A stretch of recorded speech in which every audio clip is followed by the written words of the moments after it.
हमारे साथ हैं हमारे साथ केशव भजंका हैं, कॉर्पोरेट चैट में सेंचुरी प्लाई के एग्जीक्यूटिव डायरेक्टर केशव भजंका हमसे जुड़े हुए हैं। बहुत बहुत स्वागत है आपका Keshav ji. Welcome to ET now स्वदेश। हमने देखा था होम डिमांड, ये बहुत बड़ा सेगमेंट है। इनफैक्ट रियल एस्टेट की अगर आप फिगर्स की बात करें तो लास्ट क्वार्टर में उनके पास प्री सेल्स ऑर्डर्स इतने रिकॉर्ड लेवल्स पर हैं, और जाहिर तौर पर ऐसे में जितने भी 45 सेक्टर जुड़े होंगे होम इंप्रूवमेंट से, रिफर्बिशमेंट से जुड़े हुए, उन सबको फायदा होगा। आपको भी जाहिर तौर पर डिमांड का फायदा मिला होगा लास्ट क्वार्टर में भी। लेकिन प्राइस हाइक भी आपने लिया, हमने देखा लास्ट क्वार्टर में। क्या पूरी तरह से जो आपके प्राइस प्रेशर्स थे, रॉ मटेरियल प्रेशर थे, प्राइस हाइक में पास हो गए हैं, या आप Q2 में भी प्राइस हाइक करेंगे? Good morning. धन्यवाद मुझे शो में बुलाने के लिए। आपने बिल्कुल सही कहा है कि रियल एस्टेट सेक्टर में तेजी आई है, और ये तेजी हमें कोविड के बाद से ही दिख रही है। डेफिनेटली मार्केट लीडर होने के कारण हम इससे काफी बेनिफिट किए हैं, और सारे प्लेयर्स ही, ऑर्गेनाइज्ड प्लेयर्स, इससे बेनिफिट किए हैं। रॉ मटेरियल प्राइसेस बढ़े हैं, लेकिन पिछले 2-1 महीने में थोड़े मिटिगेट भी हुए हैं। Some raw material prices have come down. तो मुझे लगता नहीं है कि अब हमें और कोई भी प्राइस इंक्रीज देना होगा। जो कॉस्ट इंक्रीजेस हुए थे वो हमने सक्सेसफुली मार्केट को पास ऑन कर दिया। Good morning. ऑफ कोर्स जिस तरह से आप कह रहे हैं प्राइस हाइक नहीं लेना होगा, it's again very cushioned situation, क्योंकि जिस तरह से रॉ मटेरियल या इनपुट कॉस्ट प्रेशर्स लगातार हमने रियल एस्टेट पैक के लिए और कनेक्टिंग सेगमेंट्स के लिए देखे थे, वो एक कंसर्न ज़रूर बिल्टअप हो रहे थे, और वहाँ से अब सिचुएशन ठीक हो रही है, वो एक बड़ी बात है। लेकिन जहाँ हम डिमांड इतनी ज़्यादा देख रहे हैं, Tier 2, Tier 3 सिटीज़ में किस तरह की डिमांड का सिनेरियो है वो आप बताएं। रूरल सेमी अर्बन प्रेजेंस कैसी नज़र आ रही है? जोग्राफिकली कहाँ सबसे ज़्यादा स्ट्रेंथ डेवलप होती हुई आप देख रहे हैं? देखिए, हम एक पैन इंडिया प्लेयर हैं, तो हम देश के हर एक कोने में माल बेचते हैं। आप एकदम सही कहे हैं कि जो सेमी अर्बन एरियाज हैं उनमें डिमांड बहुत बड़ी है। The pace of growth is higher, लेकिन मेट्रोज में भी अच्छी डिमांड है अभी। आई थिंक आगे जाके भी डिमांड रोबस्ट थ्रू आउट रहेगी, लेकिन सेमी अर्बन रूरल मार्केट्स में शायद पेस ऑफ ग्रोथ थोड़ा हायर रहेगी। केशव जी, बहुत शुक्रिया। पहले तो आप ईटी नाउ स्वदेश को समय दे रहे हैं। 2 पॉइंट हमने आपसे बिल्कुल क्लियर करवा दिए। एक तो पहला आप ये बता रहे हैं कि डिमांड ठीक है, दूसरा आप ये कह रहे हैं कि प्राइस हाइक की आपको ज़्यादा ज़रूरत पड़ेगी नहीं इस बार, है ना। तीसरा मेरा ये पॉइंट आपसे पता करना है कि फिर आप मार्जिन्स कैसे मेंटेन रखोगे? कॉस्ट अपने आप से नीचे आ जाएगी, सेल्स अच्छी बढ़ जाएंगी, इनोवेशन से हो जाएगा, फिर मार्जिन्स कैसे अच्छे से मेंटेन होंगे, वो बढ़ेंगे कैसे?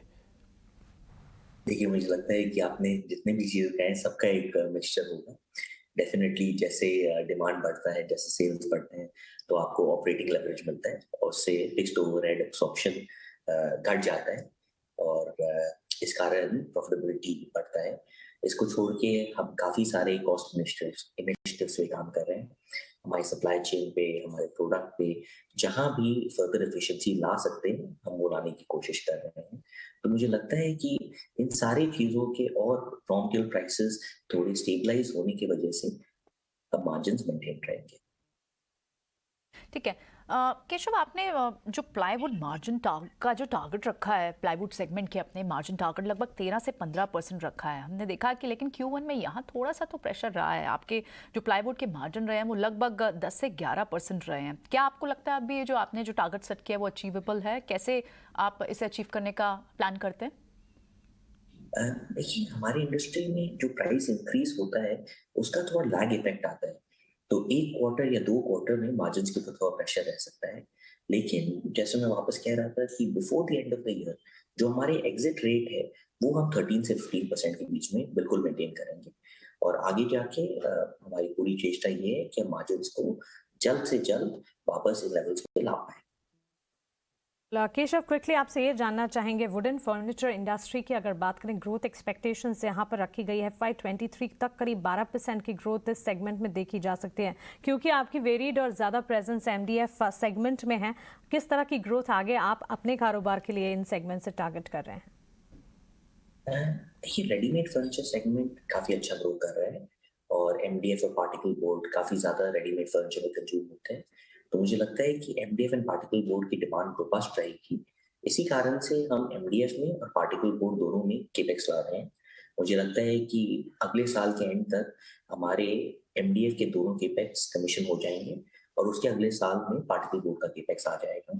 तो we are gearing ourselves up and हमें पूरी उम्मीद है कि इस स्पेस में काफी रैपिड ग्रोथ रहेगा। ओके केशव, आपका शुक्रिया हमारे साथ जुड़ने के लिए, कारोबार विस्तार के प्लान्स को लेकर डिटेल में हमसे बातचीत करने के लिए। और ऑफ कोर्स उम्मीद यही करते हैं कि तिमाही दर तिमाही जो मजबूती आपके कारोबार ने देखी है वही मजबूती आगे भी इंटैक्ट रहे।